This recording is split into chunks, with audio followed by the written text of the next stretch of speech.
Welcome back to Vibe Vision, where we dive into the classics that shape the streets, the culture, and the legacy of American cruising. Today, we're taking a closer look at the 1977 Chevrolet Monte Carlo Landau, a car that didn't just sit at the top of Chevy's luxury sport lineup in the late 70s, but helped define what personal luxury meant during that era. This Monte Carlo wasn't built to be loud or wild. It was made to glide, to flaunt, and to deliver comfort wrapped in unmistakable style. And even decades later, its look, its feel, and its presence still turn heads. So let's get into what made the 77 Monte Carlo Landau stand out, starting with that unforgettable exterior. The first thing you notice when you walk up to a 77 Monte Carlo is just how confident it looks. Chevy nailed the proportions: long hood, short deck, and a stance that manages to be elegant without trying too hard. The Landau trim added an extra layer of class with its signature vinyl roof treatment, often paired with color-coordinated accents that made the two-tone combinations pop even more. The roofline slopes back gently, giving the car a smooth, flowing silhouette that makes it instantly recognizable from a distance. Even people who don't know classic cars can point at it and say, "That's a Monte Carlo."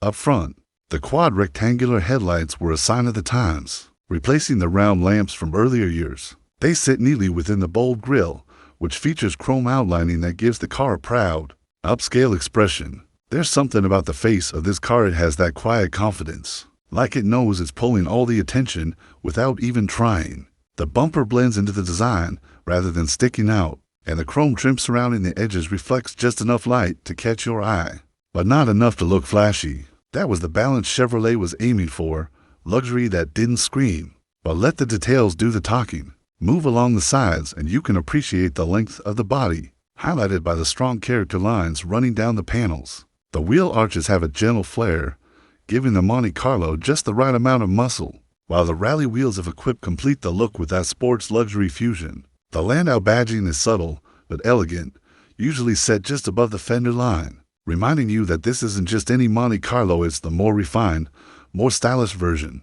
Around the back, the taillights stretch horizontally, giving the car a wide, planted look. The bumper is clean and purposeful, accented with chrome that wraps around just enough to complement the rear panel. The trunk lid is straightforward, flat, and functional, but framed in a way that keeps the Monte Carlo's luxury aura intact. It's the kind of rear end that looks best cruising slowly at night under streetlights, where the shape and trim catch glimmers of light with every turn.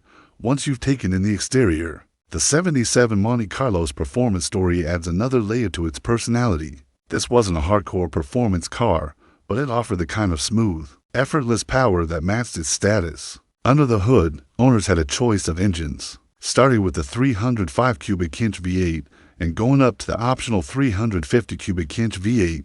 Neither was built for drag racing, but they had plenty of low-end torque and a relaxed, cushioned acceleration that fit the car's cruising identity perfectly. It wasn't about how fast you could go, it was about how good the drive felt. The ride quality was one of the Monte Carlo's biggest selling points. Chevy engineered this car with soft, floating suspension tuning that soaked up bumps, dips, and cracks in the road like they weren't even there. It's the type of car you could drive for hours without feeling worn out. The steering was light and easy, leaning more toward comfort than precision. But that was exactly what buyers wanted in the late 1970s. Power steering and power brakes completed the package, making the Monte Carlo easy to maneuver despite its size. And even at higher speeds, the car stayed calm and composed, gliding along like a confident heavyweight that knew its capabilities. Fuel economy? Well, this was the late 70s. People knew what they were getting into. The Monte Carlo wasn't built to sip fuel, but Chevy did tune things to be a bit more efficient compared to earlier years. Still, the heart of this car is its smoothness, not its MPG numbers. When you settle into that steady, velvety ride, you immediately understand why so many drivers love these cars and why so many still do.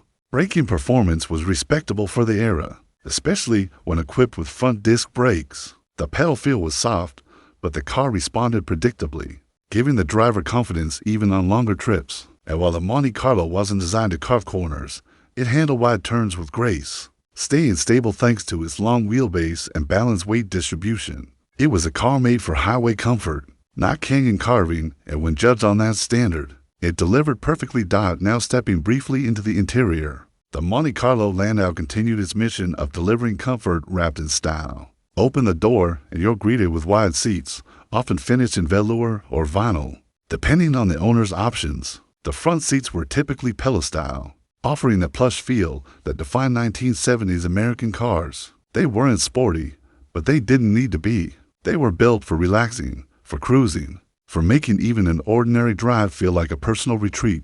The dashboard layout was straightforward, but classy, featuring wood grain trim, large gauges, and chrome highlights that added a premium touch. Everything was designed to be easy to see and easy to reach. The controls were simple, logical, and built for everyday convenience. The center of the dash often housed the radio and climate controls, framed with chrome and angled slightly toward the driver. It wasn't a performance cockpit, it was a comfort zone. One of the interior highlights is the sheer amount of space. The Monte Carlo offered generous legroom and headroom for both front and rear passengers, making it a great car for road trips or just cruising with friends. The trunk space was equally impressive, easily handling luggage, gear, or anything else you needed to bring along. This practicality, combined with luxury, is one of the reasons why owners often kept their Monte Carlos for years. Everything in the cabin had a softness to it: the seats, the door panels, even the way the controls felt when you operated them. It wasn't cutting-edge technology, but it didn't try to be. It was all about comfort, style, and a driving experience that made you feel good every time you got behind the wheel. The 1977 Chevrolet Monte Carlo Landau remains a symbol of an era when cars were built to deliver personality, presence, and comfort in one elegant package. It may not be the fastest classic on the road, but its combination of style, smooth performance, and a plush interior makes it unforgettable. And that's why it still holds a special place in the hearts of enthusiasts today. Thanks for watching Vibe Vision. If you love classic rides with character and stories worth telling, make sure to like the video, subscribe to the channel, and drop a comment on what car you'd like to see next. Until next time, keep the vibes rolling.